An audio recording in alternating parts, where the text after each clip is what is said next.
இங்கே எது நடந்தாலும் தூண்டுதல், திமுககாரன் போய் தூண்டுறான், திமுககாரன் போய் தூண்டுறாங்கிறான். நான் இவர்கிட்டே கேட்குறேன், இப்போ ஆளுங்கட்சி மோடி அமெரிக்கா ட்ரம்ப் கண்ட்ரோலில் தான் செயல்படுது. இப்போ எதிர்கட்சி ராகுல் காந்தி இத்தாலி கண்ட்ரோலில் தான் செயல்படுது. கார்ப்பரேட் கம்யூனிஸ்ட்டு ரஷ்யா கண்ட்ரோலில் செயல்படுது. யார் தூண்டுதலின் பேரில் இந்தியா ரன் ஆகுது? இதெல்லாம் இவர் வாதமாக மூத்த பத்திரிகையாளருக்கு. ஏங்க, செத்துக்கிட்டு இருக்க மடிஞ்சிக்கிட்டு இருக்க உயிரெலாம் நீங்கள் பெற்ற பொண்ணு நான் பெற்ற பொண்ணுங்கிற மாதிரி அதுக்காக போய் போராடுறோம். போராட்ட களத்தை நீங்கள் ஊக்கப்படுத்த வேணாங்க, போராடுறவனுக்கு பாதுகாப்பு கொடுங்க, அதை நிறுத்துங்க. காட்டாட்சி தர்பார் நடத்தாதீங்க, அடித்து தூக்கிட்டு போய் ரிமாண்ட் பண்ணாதீங்க. டெல்லியில் இருக்குன்னா போய் நீங்கள் முதல்ல ஆதரவு தெரிவிங்க. நாங்கள் போய் ஆதரவு தெரிவிக்கிறோம். ராகுல் அவர் காங்கிரஸ் காணா போடுங்கிறதுனால அவர் போய் ஒரு ரவுண்டு கட்டிக்கிட்டு நிற்கிறாரு. இல்லைனா அவர் இது வரைக்கும் வந்ததே கிடையாது. இந்த படம் முன்னாலேயே ரிலீஸ் ஆகிடுச்சு, உங்களுக்கு தெரியுமா? நீங்கள் பார்த்துட்டீங்களா? ரிலீஸ் ஆச்சு இல்லை மேடம், எல்லார் வீட்லேயும் ரிலீஸ் ஆகிடுச்சு. எலெக்ஷனுக்கு முன்னாலேயே சீரியஸாக சொல்கிறேன் மேடம், தேர்தலுக்கு முன்னாலேயே படம் வெளியில் வந்தாகணுமேன்னு சொல்லி, ஏன்னா அந்த படம் வந்து தேர்தலில் ஒரு பெரிய தாக்கத்தை உருவாக்கும்னு சொல்லி அப்போயே ப்ரொடியூசரும் இவர் டைரக்டர்லாம் பேசி, பரவாயில்ல இதில் பல பிரச்சனைகள் வந்தாலும் பரவாயில்ல, நீ முதல்ல வெளியில் விட்டுருங்கன்னு சொல்லி அது மூலியமாக ஒரு ஓட்டு பேங்கை சேகரிக்கணும்னு சொல்லி முன்னாலேயே அந்த படம் ரிலீஸ் ஆகிடுச்சு. ஆனால் இது ஒரு கான்ஸ்பிரசியாக இல்லையா? அது நிறைய பேர் பார்த்துட்டாங்க, அப்பயும் பார்த்தாங்க, இப்பயும் பார்ப்பாங்க, நாளைக்கும் பார்ப்பாங்க, அது வேறு விஷயம். பட் அந்த படம் அப்பயே ரிலீஸ் ஆகிடுச்சுங்கிறனால அதை சொல்கிறேன் உங்களுக்கு கருத்தை. ரெண்டாவது, இதையே இப்போ இதோட சேர்க்குறீங்க அப்படின்னு இப்போ ஒரு புதுசாக கேட்டிங்க. எங்கள் அண்ணன் படம் பார்த்தாரு, அண்ணன் அதில் பிரியம், அவரும் நல்ல நடிகர், அண்ணன் நடித்த படத்தை அடிக்கடி நானும் பார்ப்பேன். பட் இந்த படம் வந்து இந்த நேரத்துக்கு முதல்வர் நேற்று அதிகாரிகளோடு போய் உட்கார்ந்து பிரிவியூ பார்க்கணுன்ற நீடு இப்போ தேவையானு யோசிக்கணும். ஒரு முதல்வர் இந்த வேலையை இப்போ செய்யலாமா? அவருடைய படம் சார், வேற எந்த முதல்வர்களுமே படம் பார்த்தது இல்லையா இது வரைக்கும்? எங்களை வேண்டான்னு சொல்லிங்க. இல்லை அண்ணன் ஸ்டாலின் போனதுக்கு இல்லையா ப்ரிவியூ? இல்லைங்க, அவர் படம் மட்டும்தான் பார்ப்பாருங்க. அதிகாரிகளை கூட்டிகிட்டு போய் அரசாங்கத்தெல்லாம் அப்புறம் பார்த்துக்குவோம், முதல்ல வா அமைச்சரவையிலேருந்து எல்லாத்தையும் கூட்டிகிட்டு போய் உட்காந்து படத்தை பார்த்துட்டு ஒப்பீனியன் கொடுங்கன்னு எந்த அதிகாரிகிட்டையும் வாங்கினது இல்லைங்க. அது வேறு விஷயம். போகிறதுனா அவர் தனிப்பட்ட முறையில் போகலாம், கிரிக்கெட் பார்க்கலாம், முடிஞ்சா கிரிக்கெட் விளாட்லாம், எது வேணாலும் பண்ணிட்டு போங்க. நான் கேட்குறது இப்போ நாடு எந்த நிலைமையில் இருக்குது, ஒரு முதல்வரோட நிலைப்பாடு என்ன? அனிதா செத்தோன்னு ஒரு நேராக போய் அது என்ன உண்மையான கண்ணீரா ஆனந்த கண்ணீரா? அப்போ போட்ட வேஷமா? அதுவும் ட்ராமாவா? அதுவும் நாடகமா? அதுவும் ஷூட்டிங்கா?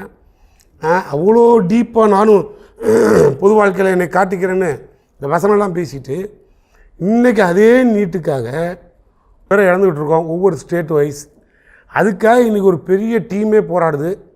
தமிழ்நாட்டில் அந்த போராட்டம் நீட்டு இன்னைய வரைக்கும் உயிரோடு தலைச்சிருக்குன்னா அது காரணம் முன்னாள் இன்றைக்கி எதிர்க்கட்சி தலைவர் முன்னாள் அமைச்சராக இருந்த போதே போராட்டம் நடத்திய உதயநிதி ஸ்டாலின் தான்.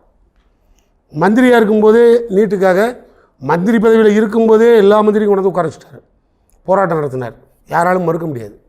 ஏன்னா இப்போ கவர்மெண்ட் இவர் அமைச்சர், அந்த ஆர்ப்பாட்டம் மறியல் போராட்டம் நடத்தக்கூடாது. ஆனால் அவர் போய் நீட்டுக்காக நடத்தினார், அவ்வளோ பெரிய வேலையை பார்த்தார். இன்னை வரைக்கும் நீட்டுக்கான போராளியாக அவர் மட்டுமே இருக்கார், அதெல்லாம் மாற்றம் இல்லை. பட் இவர் முதல்வர் என்ன கேட்குறேன், இதான் சுச்சுவேஷன். கண்டனம் தெரிவிச்சிருக்காரா சொல்கிறாங்க? யாருங்க? விஜய் அவர்கள், முதல்வர் விஜய் என்னென்னு கண்டனம் தெரிவிச்சிருக்காரு இல்லையா? எதுக்காக? நாஞ்சில் சம்பத் சார் சொன்னார் இல்லையா, இந்த நீட்டுக்கு தானே. அது நீட்டு என்னென்னு அவருக்கு தெரியாதுங்க, அது அப்புறமா சொல்கிறேன். எதுக்காக கண்டனம் தெரிவிச்சாருங்கிற கதைக்கு அப்புறம் வருவோம். நான் என்ன சொல்கிறேன்னா, இப்போ நாடு இந்த கண்டிஷனில் மேலே இருக்குல்ல, இப்போ என்ன நீங்கள் பிரிவு பார்த்து என்ன பண்ண போகிறீங்க? அது என்ன படம் பெரிய விஷயம், இன்னொரு 10 நாள் தள்ளி போட்டால் இன்னும் ஒரு 10% உங்களுக்கு இமேஜ் அதிகமாக வந்துட்டு போகுது. ஆனால் அதை கடந்து நாங்கள் வேண்டான்னு சொல்ல உங்ககிட்ட நாங்கள் அதை எதிர்பார்க்கல. ஏன்னா உங்களுக்கு தெரியும், இல்லைன்னா நாங்கள் எதாவது பேசினோம்னா 5 நிமிஷம் பேசினதுக்கு குளத்தூரில் கொத்து புரோட்டா போட்டாங்கன்னு நீங்களே பேசுவீங்க. அப்போ நடிகர் விஜய், இப்போ ஜோசப் விஜய், இவ்வளோதான் வித்தியாசம். நாங்கள் அவர்கிட்ட அதெல்லாம் எதிர்பார்க்கல. இந்த மாதிரி நாட்டுப்பற்று, இந்த உணர்வு, இந்த நேரத்தில் இது தேவையா, அப்படி இதில் இவர் ஏதாவது கொஞ்சம் சேஞ்ச் ஆவாரா, அதையும் நாங்கள் அவர்கிட்ட எதிர்பார்க்கல. ஆனால் அமைச்சரவையே உள்ளே போய் உட்காந்து அதில் 2-3 மந்திரியெல்லாம் வேறு அழுதாருன்னு நீங்கள் வேறு இப்போ வேறு சொன்னீங்க. எதுக்காக அழுகணும்? எமோஷனலாகி அழுறாங்க, அவங்களுடைய உணர்வுகளுடைய. முன்னால் நீங்கள் ரசிகர் மன்ற தலைவரை ஊருக்கு அங்கே உட்காந்து படம் ரிலீஸ் ஆகுதுன்னு சொன்னால் பிளாக்ல டிக்கெட் வாங்கி அதில் ஒரு வருமானத்தை பார்த்து அதில் ஒரு ஆனந்தமாக போராடி அப்படி போனீங்க. இப்போ இல்ல இது ஒரு பிளாக்ல அபாண்டமான குற்றச்சாட்டா இருக்கு. மேடம் பிளாக்ல டிக்கெட் விற்க முடியலைங்கிற வருத்தத்தில் அழுதிங்களா இல்லை என்ன காரணத்துக்கு அழுதிங்க? அதில் வர ஒரு மந்திரி வந்து லீவ் லெட்டர் கொடுக்குறாரு. என்ன கொடுத்தாருன்னு தெரில, பேட்டியே கொடுத்தாரு. லீவ் லெட்டர் கேட்டிருக்காங்கன்னா உங்களுக்கு தெரியுமா லீவ் லெட்டர் கொடுத்த கதை? ஒரு பேட்டியே கொடுத்தாரு. ஐ எம் சஃபரிங் ஃப்ரம் ஃபீவர்னு பள்ளிக்கூடத்து பசங்க மாதிரி ஒன்று கொடுத்தாரு. அமைச்சர் விக்னேஷ் அவர்களா?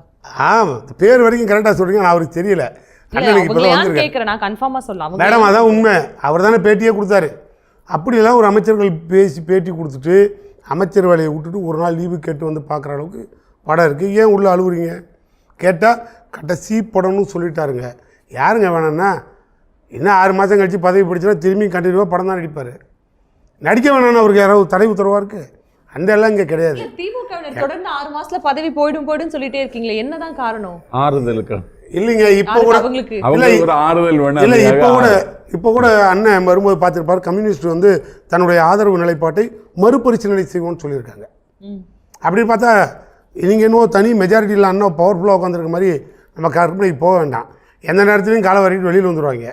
இப்போ டெல்லியில் இந்த அளவுக்கு நடக்கும்போது அண்ணன் வந்து சொன்னார், அற்புதமாக நடனம் ஆடினார். அந்த நடனத்தை இன்டர்வல் ஆமாம் இனி எப்படி அதுக்கு உண்டான வசனத்தை அவர் தான் சொன்னார். ஆனால் ஒன்றும் கவலை இல்லை, அவர் இங்கே மட்டுமா ஆடுவார். இப்போ வரும்போது சட்டசபையில் வேணாலும் சபாநாயகர்கிட்ட பர்மிஷன் கேட்டு அங்கே கூட ஆடுவார். என்னங்க ஆட மாட்டார் நிச்சயமா, ஆடிட்டு போகிறாரு. சபாநாயகர்கிட்ட பர்மிஷன் கேட்டால் கொடுத்துருவாங்க.